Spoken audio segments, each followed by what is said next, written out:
കർണാടക സർക്കാർ കേരള സർക്കാർ നടത്തിയ സമരത്തിന് പിന്തുണ കൊടുക്കേണ്ട ആവശ്യമില്ലല്ലോ. കർണാടക സർക്കാർ നടത്തിയത് വേറെ സമരമാണ്. ആ കാര്യത്തിലുള്ള ആ കോസിൽ കേരളത്തിലെ പ്രതിപക്ഷവും നിൽക്കുന്നുണ്ട്.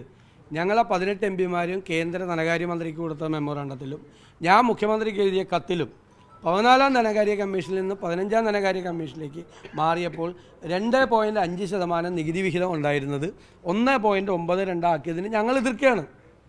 ഞങ്ങളിപ്പോൾ ഇവരുടെ കൂടെ പോകാത്തതിൻ്റെ കാരണം പല പ്രാവശ്യം വ്യക്തമാക്കിയിട്ടുള്ളതാണ്.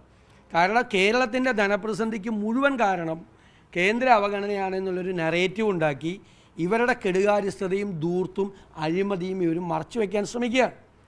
ഇവർ കോടതിയിൽ കൊടുത്തിരിക്കുന്ന വേറെ കേസ്, ഡൽഹി പറയുന്നത് വേറെ കേസ്, കേരളത്തിൻ്റെ നിയമസഭയിൽ പറഞ്ഞത് വേറെ കേസ്, പരസ്പര വിരുദ്ധമാണ്.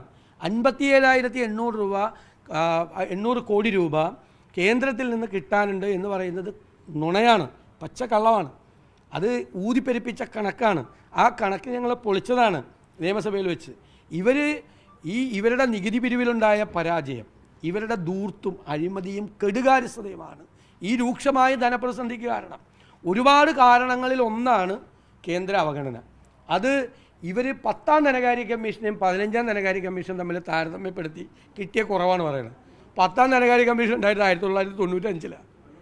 14-ാം ധനകാര്യ കമ്മീഷൻ 15-ാം ധനകാര്യ കമ്മീഷനാണ്. കർണാടക സമരത്തിൽ അവർ പറഞ്ഞിരിക്കുന്നത് അതാണ്. പിന്നെ അവർക്ക് അവിടെ വരൾച്ച 90% ജില്ലകളിലും വരൾച്ച ദുരിതാശ്വാസം കിട്ടിയിട്ടില്ല. മാത്രമല്ല അവർ 8 മാസത്തിനിടയിൽ 4 സുപ്രധാനമായ പരിപാടികളാണ് നടത്തിയിട്ടുള്ളത്. 2000 രൂപ സ്ത്രീകളുടെ അക്കൗണ്ടിൽ കൊടുക്കുന്ന പരിപാടി ഉൾപ്പെടെയുള്ള 4 സുപ്രധാനമായ തെരഞ്ഞെടുപ്പിൽ പ്രഖ്യാപിച്ച പരിപാടി നടത്തിയത്. ഇവിടെ പെൻഷൻ പോലും കൊടുക്കാത്ത സർക്കാരാണ്. പെൻഷൻ പോലും 5 മാസമായിട്ട് പെൻഷൻ കൊടുത്തിട്ടില്ല, ജീവനക്കാർക്ക് പണം കൊടുത്തിട്ടില്ല, ആർക്കും പണം കൊടുക്കുന്നില്ല, കരാറുകാർക്ക് പണമില്ല, വികസന പ്രവർത്തനങ്ങളില്ല, സാമൂഹ്യക്ഷേമ പരിപാടികളില്ല. എന്നിട്ട് വീണ്ടും കടമെടുക്കണമെന്ന് പറഞ്ഞുകൊണ്ടാണ് ഇവർ പോകുന്നത്.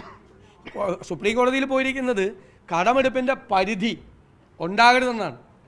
ഇവരെ കടമെടുപ്പിൻ്റെ പരിധിയും കൂടി മാറ്റിയാൽ ഇവർ എവിടെ പോയി നിൽക്കും കേരളം? അത്ര രൂക്ഷമായ ധനപ്രതിസന്ധിയിലേക്ക് സംസ്ഥാനത്തെ ഇവർ തള്ളിയിട്ട്, എന്നിട്ട് ഞങ്ങളിത് നേരത്തെ പറഞ്ഞതല്ലേ, ഞങ്ങളൊരു സുപ്രഭാതത്തിൽ ഉണ്ടാക്കിയതാണോ? 2020 കേരളത്തിലെ പ്രതിപക്ഷം ഇറക്കിയ ധവളപത്രം, കഴിഞ്ഞ വർഷം ഞങ്ങൾ ഇറക്കിയ ധവളപത്രം, ഇതിൽ പ്രവചനാത്മകമായി ഞങ്ങൾ പറഞ്ഞതല്ലേ കേരളത്തിലുണ്ടാകാൻ പോകുന്ന ദുരന്തം. ഞങ്ങളുടെ നറേറ്റീവ് 4-5 വർഷമായി നിയമസഭയ്ക്കകത്തും പുറത്തും ഈ ധനപ്രതിസന്ധിയെക്കുറിച്ചുള്ള കൃത്യമായ ഓർമ്മപ്പെടുത്തലുകളാണ്. തിരുത്താൻ വേണ്ടിയിട്ട് ഞങ്ങൾ ശ്രമിച്ചിട്ടുണ്ട്. സർക്കാരിന് ക്രിയാത്മകമായ നിർദ്ദേശങ്ങൾ ഞങ്ങൾ കൊടുത്തിട്ടുണ്ട്. അതൊന്നും മൈൻഡ് ചെയ്യാതെ എല്ലാ കുഴപ്പത്തിലേക്കും ചെന്ന് ചാടി അവസാനം നിലയില്ലാ കയത്തിലേക്ക് കേരളം പോവുകയാണ്. എന്നിട്ട് തിരഞ്ഞെടുപ്പ് അടുക്കണതിൻ്റെ തൊട്ട് മുമ്പ് പോയിട്ടൊരു സമരം നടത്തിയിട്ട് ഇതെല്ലാം എവിടെ പോയി? 5 കൊല്ലമായല്ലേ ഈ ധനകാര്യ കമ്മീഷൻ പ്രവർത്തിക്കുന്നു. 5 കൊല്ലമായല്ലേ ഈ ധനകാര്യ കമ്മീഷൻ 1.92 ആക്കിയിട്ട്.